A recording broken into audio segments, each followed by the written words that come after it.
On Sunday morning, many Conservatives were certain this conference would be Theresa May's last as leader. In private, cabinet ministers discussed ousting her. In public, many MPs and Tory members were set against her, not least over her controversial Brexit plan.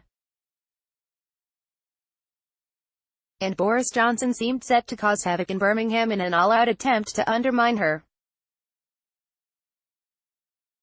But by Wednesday afternoon, with some extraordinarily unlikely help from ABBAs Dancing Queen, the narrative had shifted. Not necessarily changed, and certainly not permanently, but shifted.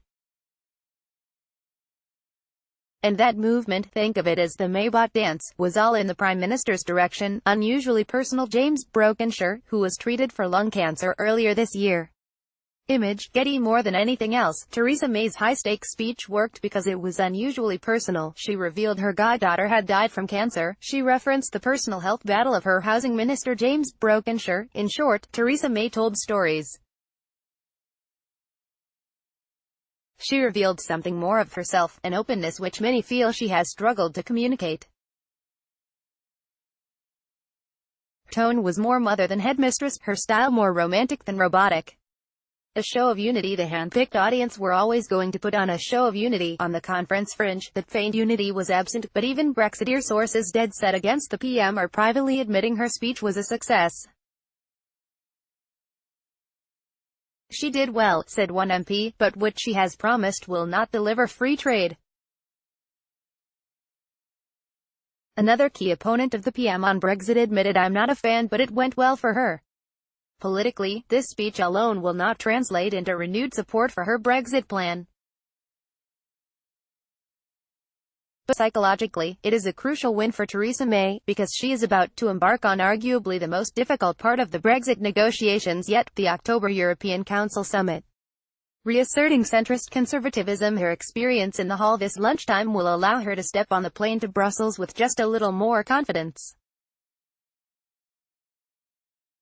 And the PM made this warning, our own visions of the perfect Brexit might result in no Brexit at all. On the domestic side, the PM promised better days ahead, essentially calling an end to austerity. This was a one-nation speech intended to reassert a brand of centrist conservatism.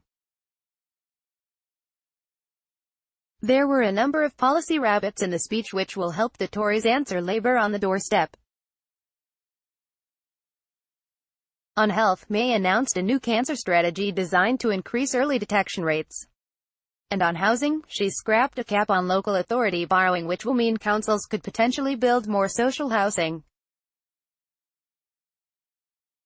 Analysts and the public will be watching closely to see whether those pledges can be delivered. Boris Johnson underwhelming. Watch. Audience reacts to Boris Johnson's speech before Theresa May's speech. Conservative Party conference felt somewhat flat. The beauty contest leadership jockeying of cabinet challengers was relatively restrained. Many of Mr. Johnson's supporters felt his much-vaunted speech was underwhelming. He stopped short of twisting the knife. In the end, it was Theresa May's unusual and unexpectedly impactful speech which provided the spark the gathering had been waiting for, and with that, she reasserted herself at the center of her party, even though she knows many of her own members and MPs do not fully back her. This enigmatic Prime Minister intrigued. Essentially, there must be more of the same if she is to endure the tougher political battles ahead. And one last thing, it helped that the letters on the backdrop stayed up.